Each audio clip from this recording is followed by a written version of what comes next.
All right. Hello, everyone. We're going to begin. And before Jody's amazing talk, I wanted to thank some people and give a brief introduction. So I'm Tess Way. I'm the exhibitions manager and assistant curator at the List Gallery. And I would like to thank a few people who made this exhibition possible. First being Andrea Packard, who is the director of the List Gallery. And she really is instrumental in making all aspects of the gallery come together. And I would also like to thank all of our incredible student monitors who work with us in the gallery, who make all of the gallery hours possible, and who are making sure that all of the tech and everything is running smoothly. And we would also like to thank the family of Donald J. Gordon, who has created the Donald J. Gordon Visiting Artists Fund, and the programs of art and art history at Swarthmore, and their continued support allows us to bring outstanding artists and thinkers to Swarthmore, such as tonight's speaker. And we are, so it's my great pleasure to introduce Jody Joyner as this year's Donald J. Gordon artist, and we're so lucky to have Jody here at Swarthmore as the assistant professor of art and sculpture. Um, and it's been really incredible to see the expanse of her practice and the intensity of her material investigations, even in the relatively short time that we've known each other. And this exhibition container really celebrates her engagement with different media and her unique, what I consider kind of a fearlessness when it comes to her approach to trying out many, many different processes.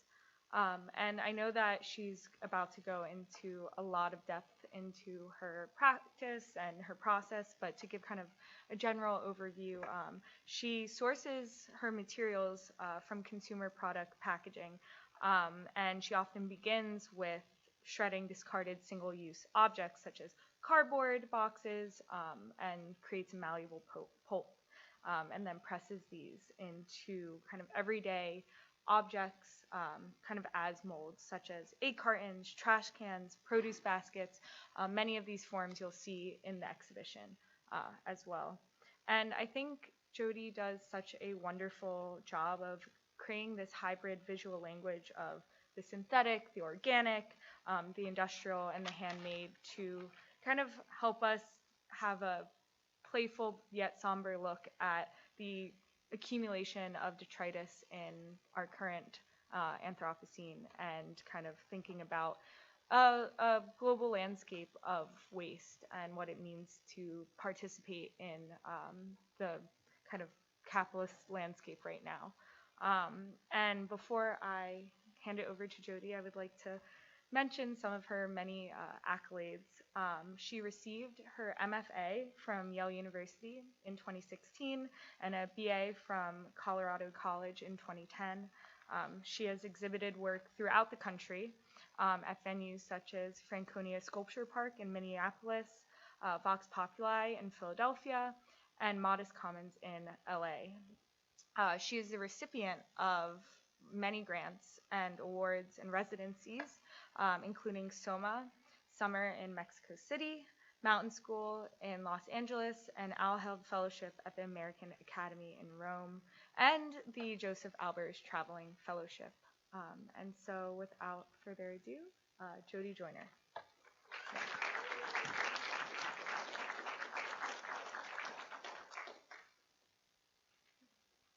Hi, everyone. I think I want to first start out by saying thank you to both Andrea and to Tess. Over the past few months, I've really appreciated your trust, your goodwill, and also just your general generosity of spirit as we've worked together.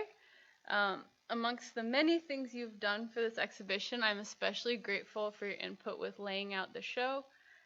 It's always a pleasure to get to see how good your colleagues are at certain things. Like Andrea, I've learned, is incredible with lighting exhibitions, and Tess had really important input in laying out the back room. So I'm really grateful to both of you. I also appreciate the opportunity to share more with you about my work today and reflect on my practice. I think of these kinds of opportunities as like a moment to slow down, and to offer a bit more about the work than is possible in a press release or on social media. For the students in the room, thank you for taking the time out of your busy schedules to be here. Having gotten to have the privilege to witness some of your art making journeys and your processes develop, it's really nice to have this moment of reciprocity where I get to sort of share back. To colleagues in the room, this is such a busy time of year as we get the academic year off and running. So thank you for taking the time in this specific moment. And to my friends and family who are in from out of town, it's so good to see you here. And I don't know, I just kind of am grateful for the opportunity to kind of continue to get to know one another in these expanding ways. All right, so my talk today is structured around sort of like loose organizing principles in my work. You could kind of think of them as a constellation of ideas around the work. And it's definitely a non-linear talk, but one that hopefully offers a lot of different points of entry.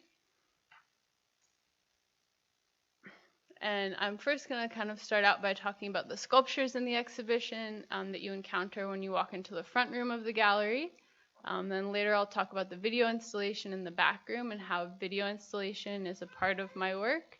And then finally I want to talk about the wall works and the print editions that are part of this show. All right, actually here. Okay, so container. I thought starting with the title of the show might be a good entry point into the talk today.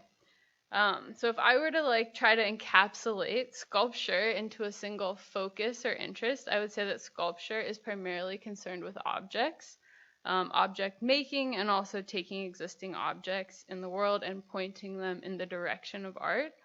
And a particular subset of objects that I'm really interested in right now are, you might guess, containers, and sort of why, I guess. I'm interested in them because they're objects that hold other objects. They're also objects that transport other objects. So therefore, unless you're in a moment where you're really needing a container, like let's say boiling a pot of water on the stove,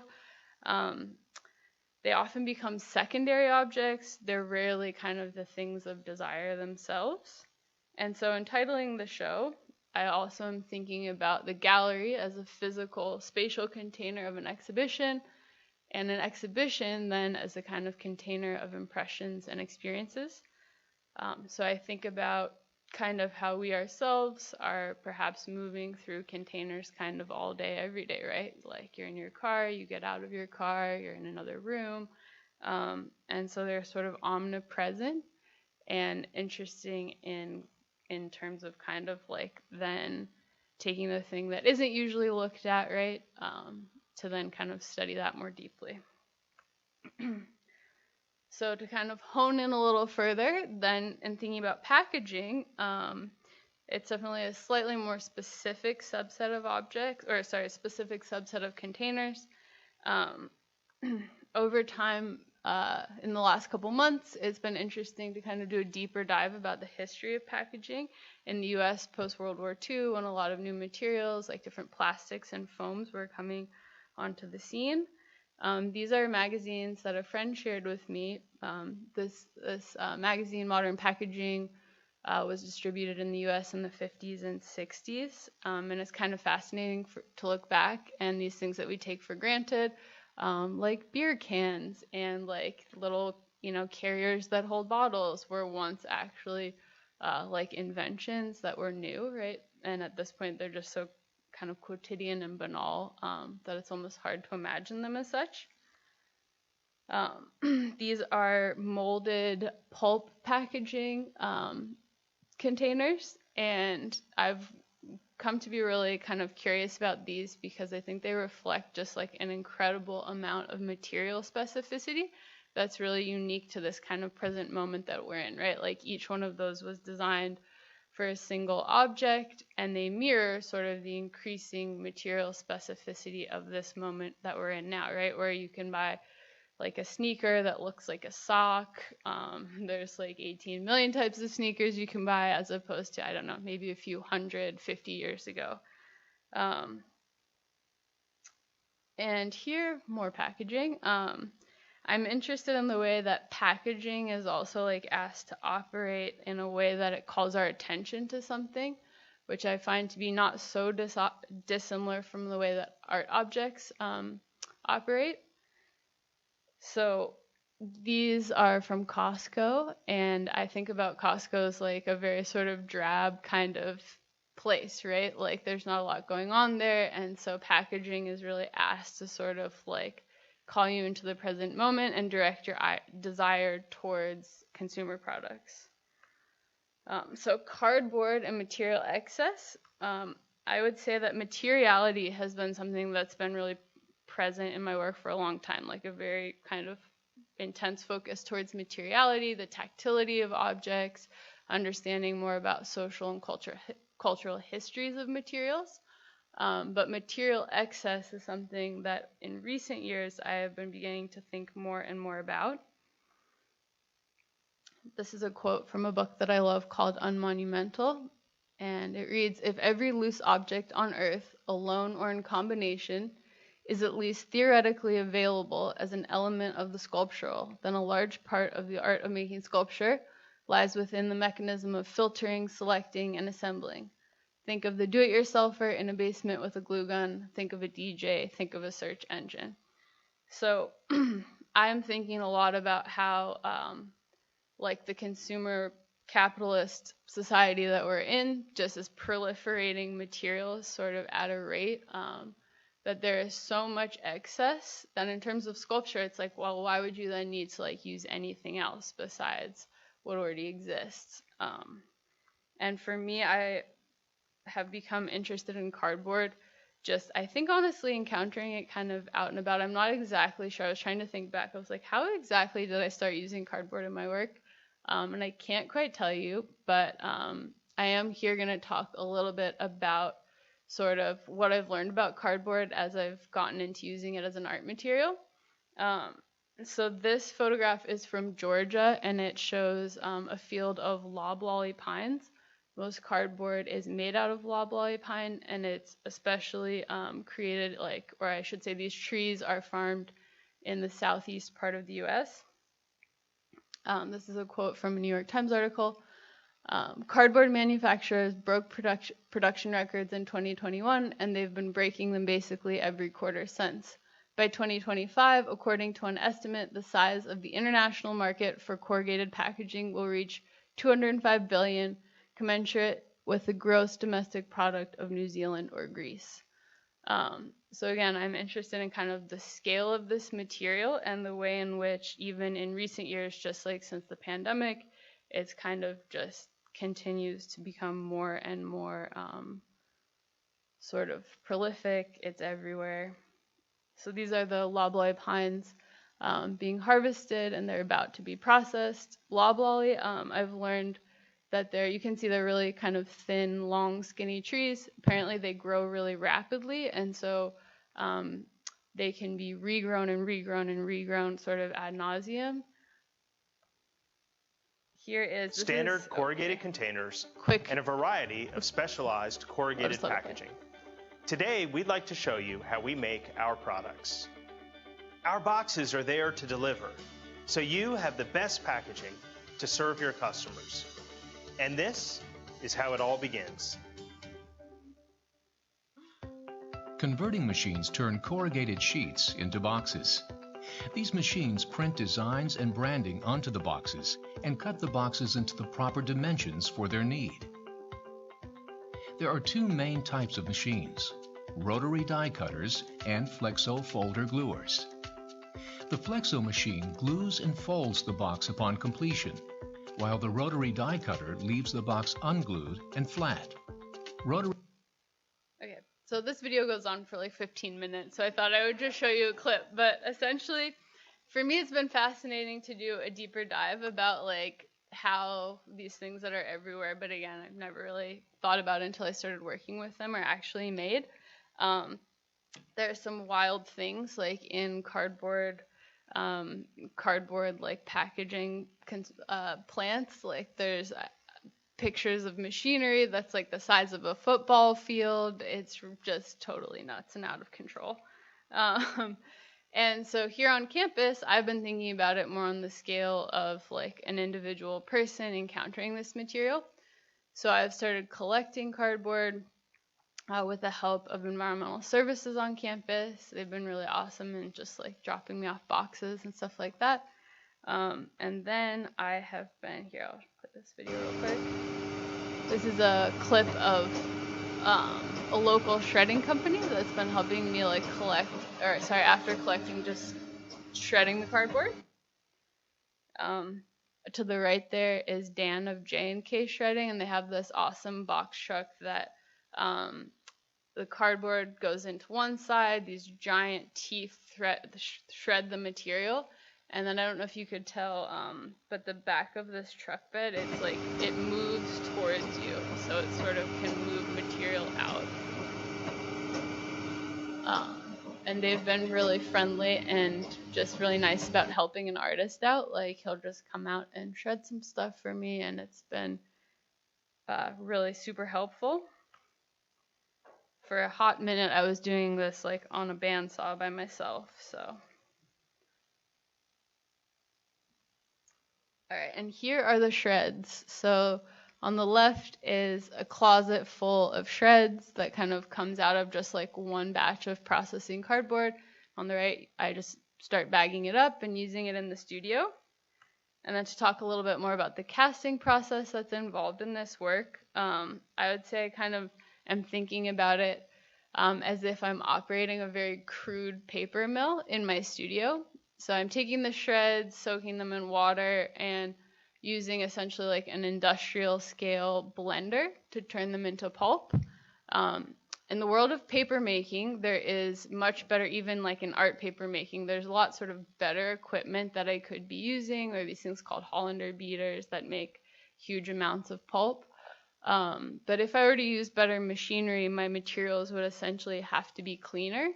And you'll see maybe on this image on the right that there's little flecks of like tape and things that kind of get embedded in the objects. And that'll be apparent probably when you go to the gallery. So the kind of leftovers and detritus that are allowed to remain in the objects are something that I'm interested in holding on to. But yeah, I wanted to share these images to kind of show you a little bit like of how unglamorous this process is. It's really a labor of love. Here's a number of the trash cans that are being made that are in this exhibition. And so the pulp gets mixed with like a PVA adhesive, and then it's a slow process of just like drying them out in the studio. And in the way that I think about casting, I am interested in a range of sort of results. So historically, casting is something that has been done with materials like bronze and plaster, silicone, really expensive materials where huge amounts of labor and resources are going towards like a very specific kind of maybe idea about perfection. And in these casts, I'm really interested in sort of moments of like failure, precarity, and in sort of a range where some of them are true sort of mimetic objects. And other moments in which like part of an object has failed, something like that, and you feel like maybe it's more a remnant of something. It's a kind of almost like slightly fossilized version of something. And then in terms of like talking a little bit more about what I'm casting, so these are all made by casting found containers. And so I take a lot of things that are made out of plastics, things that will never degrade, like storage containers, trash cans, etc. But there's a whole range of things that you'll see in the show, like food packaging, water bottles.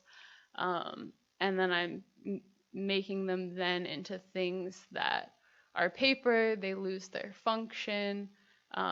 If they were to be sort of made wet again, they would fall apart really quickly. And unlike the molded kind of pulp packaging that I showed you, right?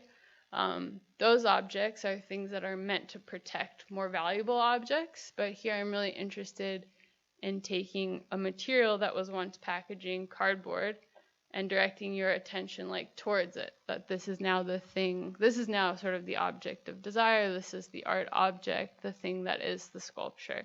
So kind of that shift in orientation about value and what objects might mean to us. So again, to kind of just, here I wanted to re-show this image to kind of show the difference again. So here in talking about like precarity and decay, things like that, these objects I think speak to that in a variety of ways. The object on the right is a cast that sort of failed halfway through drying, just because of how I had it oriented in the room. And it's not in this show, I'm definitely planning to use it. And on the left, I think even just in those couple of objects, again, you kind of see the range where there's a lot of fidelity to the original object in certain moments. And then in other moments, like you kind of see something starting to already decay. These are a couple of works that I wanted to show you by other artists who think about casting, and then also another artist who thinks about cardboard in ways that I admire. So this is Cayetano Ferrer, who's an LA-based artist who does a lot of casting with sort of fragments of various architectural elements, and then he pieces them back together to make sort of new whole objects. This is Charlotte Pasensky, who is a German minimalist artist working in the 60s and 70s. This is from a group of works called the Square Tube series, and I got to see this exhibition in Rome in 2015. And I love these works because they take essentially like air conditioning systems, and she made many parts of these. Like she was involved with like the making of the things herself, and so it was less about like replicating like mass production and more about, I think, this like shift in materials. And she also allowed curators and viewers to exhibitions to like rearrange her works. So she was thinking about systems, I think, in really dynamic ways. Here's another one. And yeah, I wanted to include these because they're sort of my favorite sculptures I've seen made out of cardboard, but applied quite differently. Okay, so a couple more thoughts about this, about these ideas of precarity and detritus. So one thing I've been fascinated by in recent years is as like more and more fiber packaging replaces plastics and other things like that, there are these small moments of failure, like the paper straw that stops working 5 minutes after you use it. And it makes me think about this broader question as we shift towards materials that are more sustainable, which I believe in, of course, like will we see kind of more actual material precarity in the world? And for me, it's a kind of open question, and one that I think is just interesting to think about. So to shift a little bit into the video installation now, I actually wanted to show another work which is from quite a different context. So this is a piece I made in the summer of 2022. It's called The Infinite Lawn. And this work came out of thinking about another kind of source of material excess of astroturf. I was living in Los Angeles prior to moving to Philadelphia, and I remember seeing just like rolls of astroturf kind of strewn about the sides of people's curbs as folks were replacing conventional lawns with astroturf lawns. And I started to do a little bit of research about it. It's a petroleum product with like a very short shelf life, which isn't actually like a better sort of more sustainable solution in a lot of ways, even though it's marketed as such. And so in this exhibition and in this work, I was thinking about astroturf and the lawn as both an object and a site. And I wanted to show it here because I think it's a good example of how I work in video projection before you go into the gallery and get to see the one in the back room. So for me, video installation is a way to kind of take another tack at thinking about materiality and tactility. I am often using in my installations different lenses on cameras that allow you to see different surfaces of objects in specific ways, things that you couldn't see kind of with the naked eye alone, and then reprojecting them back onto the surfaces of objects to then hopefully offer up kind of a new, perhaps novel way of encountering an object in space. I'm interested in kind of thresholds here of like image and object, 2D and 3D, and a kind of intermedia space in sculpture. The video installation side of my work is definitely the most like resource intensive side of my work, and it's something that as I've worked at larger scales has required more support. So I wanted to mention my friend Eric, who worked with me closely on the installation in the back room here at the List Gallery. I met Eric in Los Angeles. We were working in another artist studio on like large scale video installations. He comes out of the film and TV world and knows a ton about camera settings, how to store massive amounts of footage that's like high resolution footage, and other really super critical things that make this work possible. And it's really been a pleasure to like be able to bring him on to some projects, because I find that for me, no matter what I do and like how well I try to plan my own projects, become unwieldy at a certain point. Whether it's because we're doing projections at night and therefore have to work at like 1 a.m. or like the piece that you saw from 2022, or in the case of this show, the video installation turned into these prints and this book and opened up in all of these ways that I hadn't exactly anticipated. And Eric also just helped with a lot of the kind of straightforward logistical things about like installing the audio and the video in that space. All right. Important precedents for me in thinking about video installation. I'm just going to mention a couple. One is Joan Jonas. I have always admired and appreciated her work because of the way she thinks about materiality in relationship to projection. This is Pipolati Wrist from a show in 2014. I've always been interested in her work because of how her projections take up space and relate to architecture. And lastly, I'll mention Sarah Z. This is an image from a show that she had at the Guggenheim recently that just came down. And Sarah Z is someone who I think uses video and projection in really surprising ways, and she's really like formally inventive with projection. So like this piece that was in the Guggenheim had maybe 50 projectors in it. I tried to count, lost track at one point, stopped counting. So even though our aesthetics are quite different, me and these three other artists, I think about them, as kind of trailblazers in this space and people who I look up to. And the subject of the installation in the back room relates to this idea of still life and the everyday. And I'm interested in still life in this space of video installation for several reasons. So I'm going to try to sort of articulate them, but there are many. So to begin with, I guess I could talk about maybe a little bit my approach to still life in this piece. So I'm taking containers, and in this back room, the scale of the containers, it kind of shifts. There's a lot of just like casts of things that you would find at the grocery store. I actually collected a lot of recycling in my neighborhood, different types of food packaging. And so I'm taking things that hold stuff that would normally be in a still life, right? So like strawberries that might be in an actual still life painting or a historic still life painting. Here I'm taking the container of those strawberries, and that becomes what's projected on. So that's kind of the first premise of this piece. But then to think about still life more broadly, it's something, right, that historically has been thought a lot about in painting, but not really in sculpture. And its emphasis on objects and tabletop kind of setups of objects.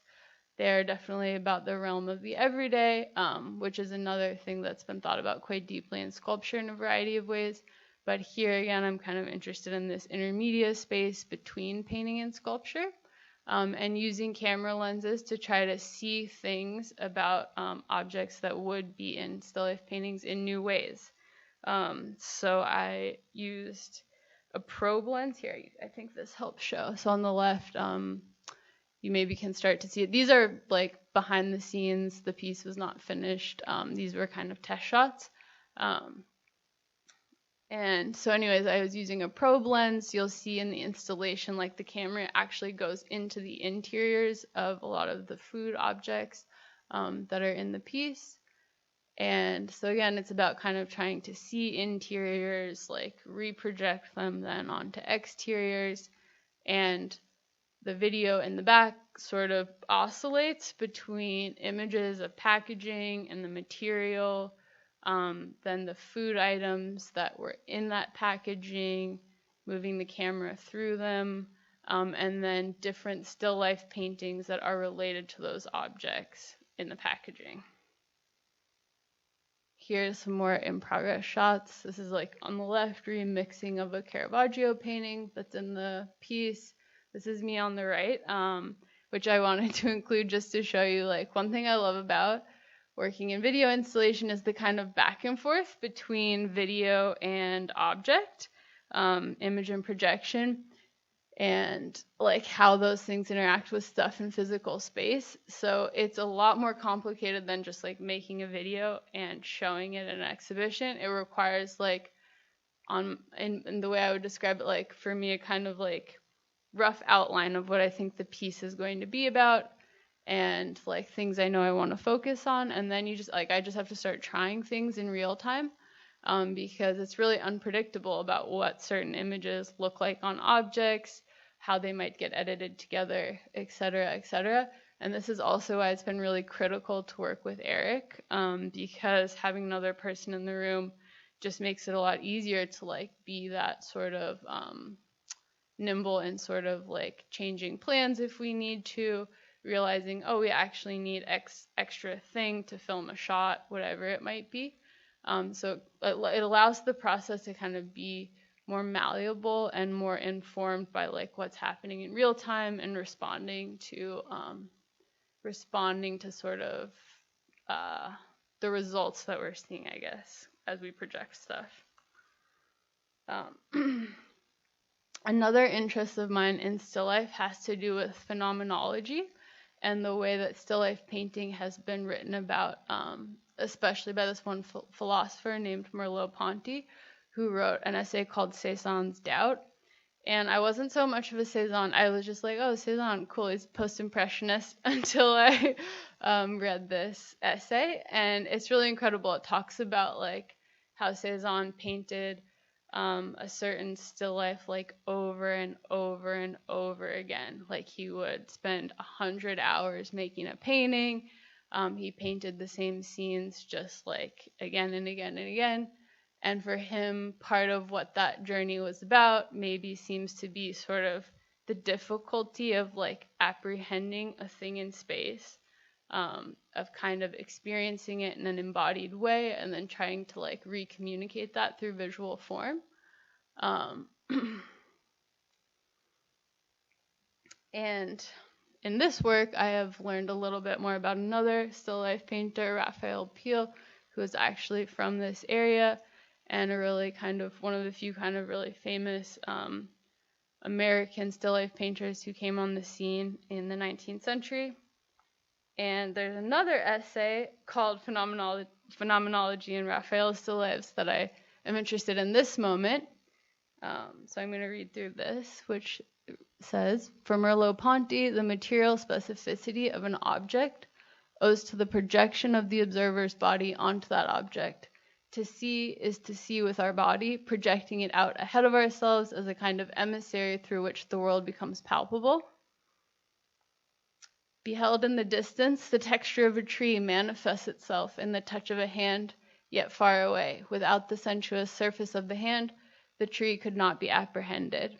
And to me, this speaks about like the kind of difficulty of being a person in a body, trying to like apprehend everyday things in real time and space. And I think that video projection opens up some space for me again, to bring about like kind of new novel experiences of objects, new ways of experiencing them.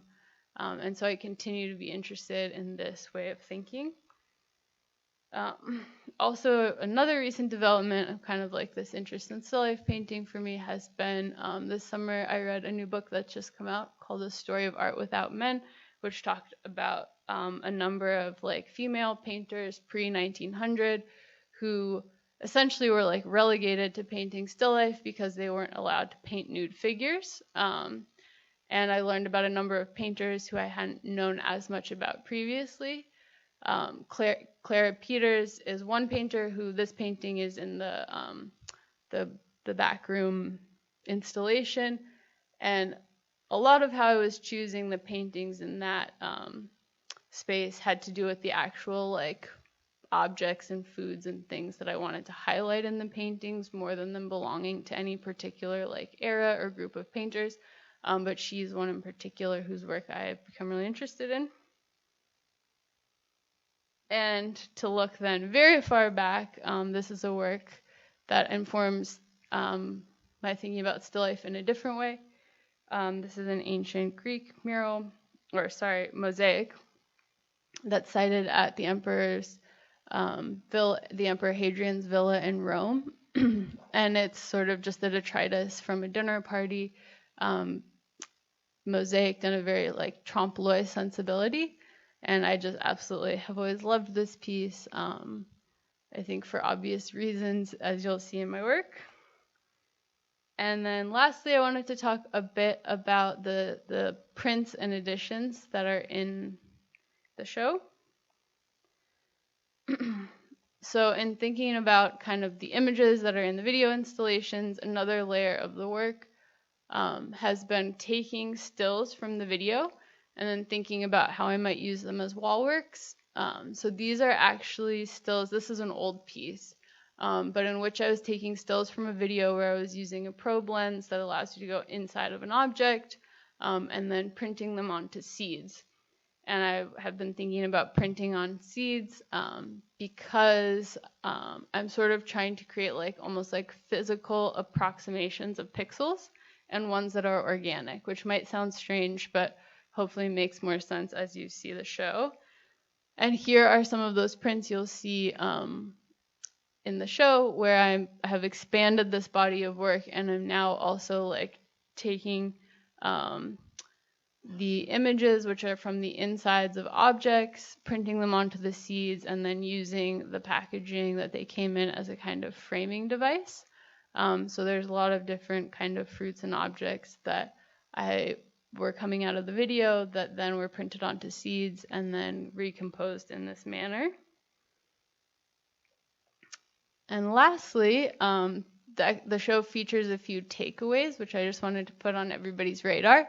So these are more stills from the video installation, but they're risograph printed, and risograph printing is like a kind of old school photocopying technique that's more akin to silkscreen.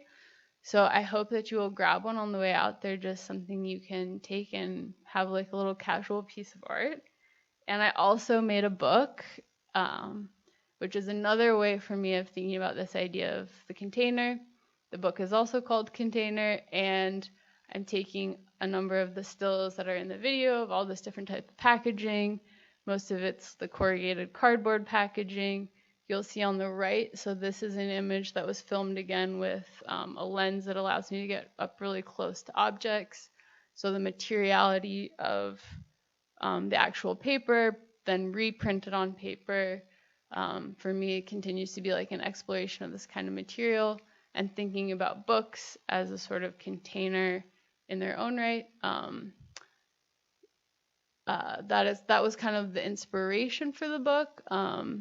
And it is also a takeaway, just something to offer to everyone in a little bit of a spirit of generosity and saying thank you for coming to see the show. And lastly, I just want to say thank you to a few specific folks, for many people who helped with various aspects of the exhibition. It's really amazing to be supported in one's work and to have the opportunity to share it with you all. So I'm going to close there and just say thank you, and I hope you enjoy the show.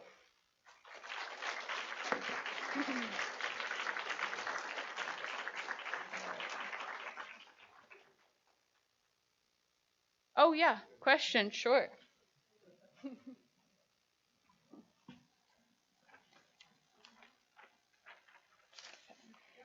Yes. Yeah. Mm. Oh, that's a great question. Yeah, I didn't explain that very well. So the seeds, there's a process, it's called UV printing, and it's actually a type of printing that's used on a lot of consumer packaging. So like if you've ever seen chloroplast, which is like it's a plastic version of cardboard that like lawn signs are made out of. Essentially, they're printers that pass over a material. So anything that's thicker than paper, like glass, etc. So I'm making sheets of seeds, and then the images get printed over it. Yeah. Yeah. Yes. Andrea. Mm.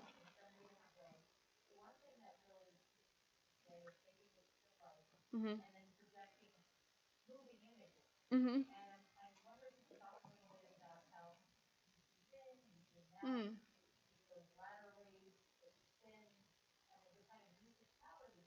Mm.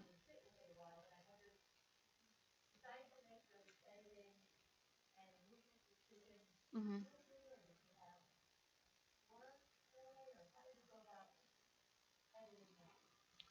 Yeah, I guess in those decisions, I think I was trying to sort of think about what one can do with video that one can't do with still image. And so I definitely think the editing is somewhat intuitive. But there's also moments of trying to play with like edits that happen in like a typical video, or a film or something like that, like different types of cuts or swipes, things like that, and thinking about how those would get expressed like through materials and objects. That makes sense. Yeah. And I would say a lot of the transitions to are linked around like color, pattern, kind of content, obviously, in a way. Yeah.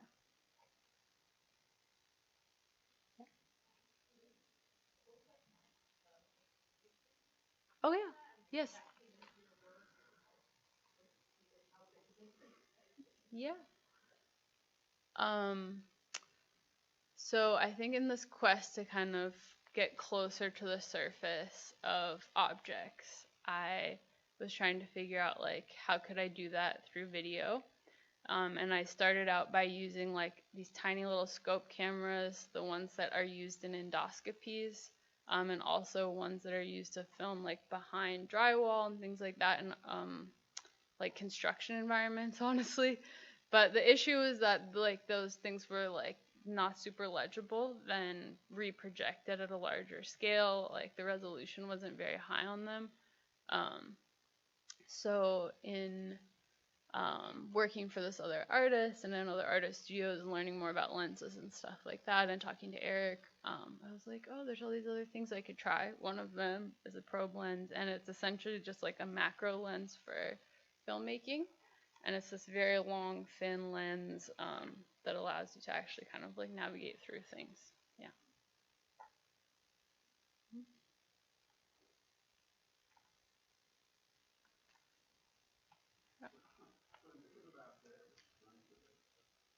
Mm-hmm. Mm-hmm.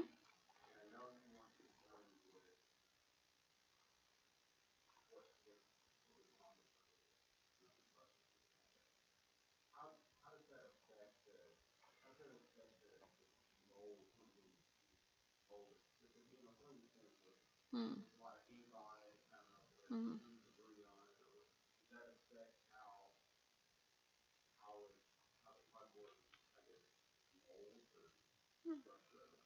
Good question. I try to find clean cardboard to work with. Because as you can see, my like the things they already become like paper making. I don't know if anyone's ever been in a paper making studio, but it's kind of a gross process. Things start to smell really quickly, like pulp kind of ferments, so it's sort of gross enough as it is that I don't need it to get any grosser. um, but weirdly, no, somehow like in making the pulp, all the kind of text and other things that are part of the original material just kind of like reblends all together. And I was almost expecting to see even more like different colors and stuff popping through it. I'd like to actually get so I could make that happen, but not quite sure how to do it yet.